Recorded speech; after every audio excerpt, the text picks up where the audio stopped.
Hello, good day. Welcome again, welcome to my YouTube channel. If you're a returnee, welcome back. And if you're watching me there for the very first time, I would also say welcome. And please subscribe so that you can always see my videos anytime I drop any other one. I'll be excited to have you watch my videos, and please put on your notification bell so that anytime I drop any other video, you will be notified. So in this particular session, sorry, I have a little toothache somewhere. Well, it's just a little ache, as if a new tooth wants to grow out. I don't know. I don't understand what's going on. Really, I don't understand. Am I not too old for this? So what do I want to talk about in this session? I am Adesua Oni. I'm your nurse midwife, and in this session I want to let you know that health professionals also get sick. Health professionals also come down with one illness or the other. Right now, as you're looking at me, I have malaria. Yes, really. Today is my second day of treatment, and I'm still excited. Really, I have learned to cope with that over the years. As a wife, as a mother, there are some things you cannot just escape. You just have to be strong. You have to be up and doing. You cannot afford to be lackadaisical and be like, let everybody come and take care of me. Yes, there are times when you have to do that for your sanity, for you to live longer, but you cannot be totally down that you won't be able to do anything. You will discover that there are definitely some things that if you don't do, you will not feel fantastic. When you finally recover and you meet the gravity of what is on ground, you'll be like, if I had known, I should have tried and done my best to do something. Okay, I was at work yesterday and I started to feel some symptoms. I started to have this banging headache. I was like, it will go, Joe. I took water. I was like, it will go, Joe. I took plenty of water. It did not go. And I was like, really? This is how I'm going to battle headache. And it was a semi-busy shift. It was not the averagely busy shift, because if it was very busy, I'm very likely to have collapsed. Really, it's very high. There's a high possibility that I would have collapsed, or I would have gotten up and tried to do something about the situation, because I wouldn't have been able to continue to work efficiently. So what I want to share with us today is that nurses can also get tired, and as it applies to nurses, it applies to other health professionals. But for the fact that nurses are at the forefront always, most of the time we have to be round the clock, because there are some other professionals that close at 4 and go home, but nurses always have to be on ground. It's either you are on morning duty, or you're on afternoon duty, or on night duty, in an average government setting, or in an average federal government setting or state government setting, even in private settings, except for settings that run clinics that don't run round the clock 24-hour services. So yesterday I was down with malaria, and I was like, it's like I'm going to become a patient today. I cannot cope anymore. Actually, I've been feeling tidbits of it, but I was like, I'll be fine, because it was a very busy week. I've been working round the clock. I've been working for the past 7 days, so that was my 8th day of working. I was like, And even before the 7 days started, I had to go on a very busy trip to the west, and immediately I resumed the following day, I had to resume to work. So it wasn't really funny coping like that. So I just had to cope. There was no way around it. So I had to go and surrender myself. I went to the records department. Okay, I got my case notes, and they were like, this woman is like, I'm not sure about you. But somebody now looked at me closely and was like, it's looking as if you are really ill. I was like, I said, your face don't change, your eyes don't change, everything don't change. In fact, if you look at me closely, it's still looking as if I don't change. So, well, I went to the doctor, and the doctor was like, madam, who is going to work this afternoon? I was like, well, so this is an appeal to the government that we need more hands. More nurses are leaving the country every day, doctors are leaving the country every day, people are leaving the country, especially health professionals. Yes, they are looking for greener pastures. So for us that are remaining here, I believe that they could give us better service. Yes, better service, so that we will be able to do better. We will be encouraged to do better, and then they should employ more hands, because we are getting short-staffed and short-staffed by the day. It's not funny anymore. It's not a funny scenario anymore. It's not funny anymore. The workload is daunting. It's actually very, very, very daunting. So I had to submit myself to the doctor, and she cleared me, and she took the details she needed to take, and she was like, I'm going to give you tablet medication. And I had to beg. I was like, please, I want injections. Okay, let me see your comment if you are the type that prefers injections to tablets, or if the other way around, you actually prefer tablets to. Number one, I may not feel too cool with it, and I will definitely throw up. My mindset's already built that way.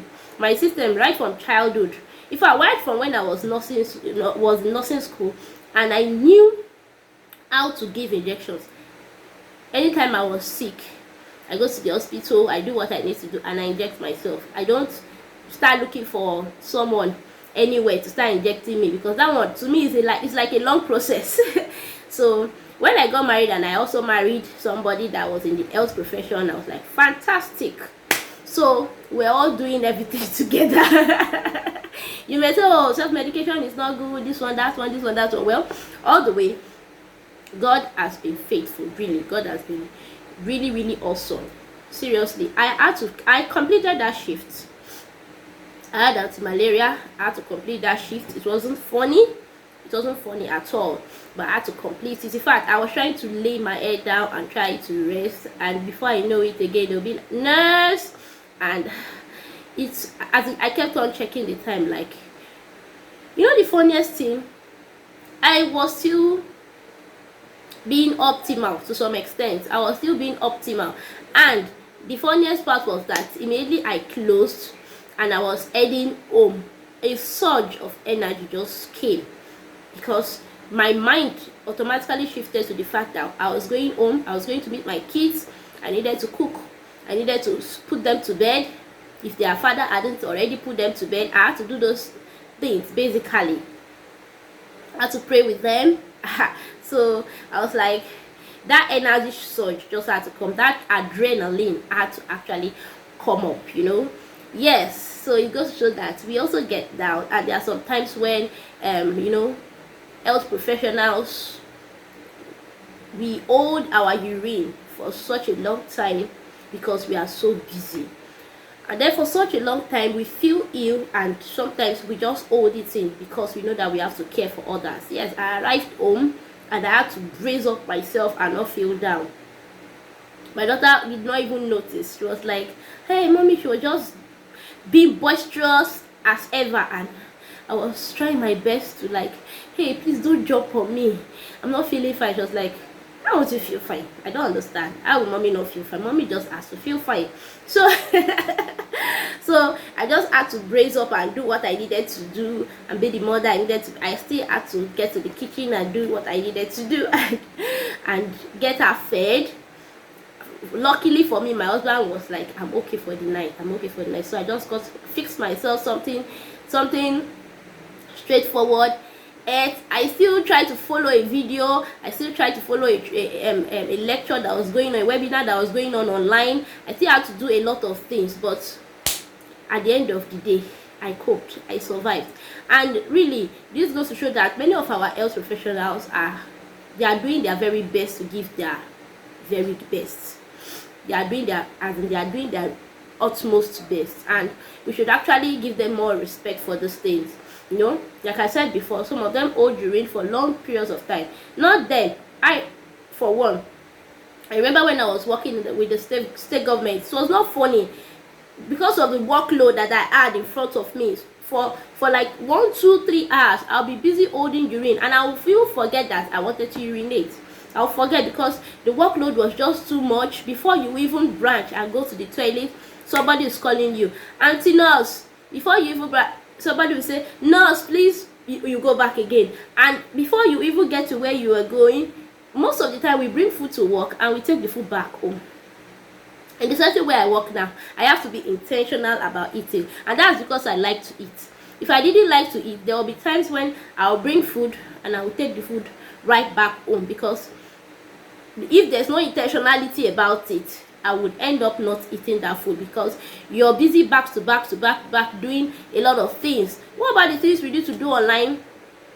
So many people asking you questions, sending you messages online. You know, this period, this technology, technology has taken over now. A lot of things go on online, and you cannot be totally detached.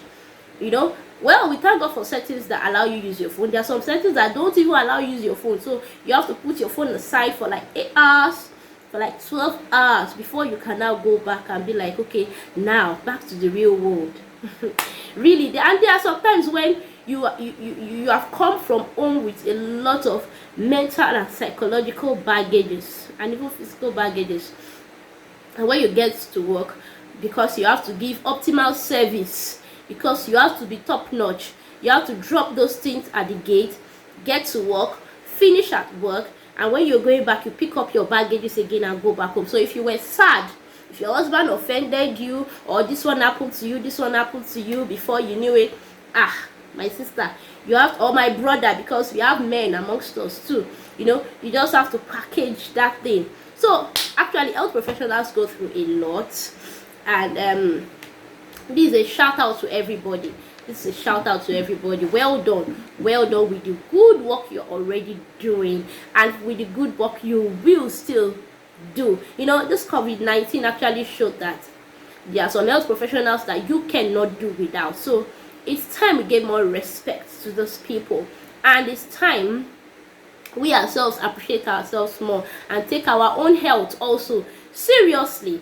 Because if we continue to look away and look away, if anything happens to you, you will be replaced within 24 hours, maximum within a week. You will be replaced where you are. So we too have to put in our best in making sure that we live in optimal health. So yes, shout out to everybody that remains strong, like me, like this, that remains strong in the face of everything that we need to do. All right, have a beautiful day, and don't forget to subscribe.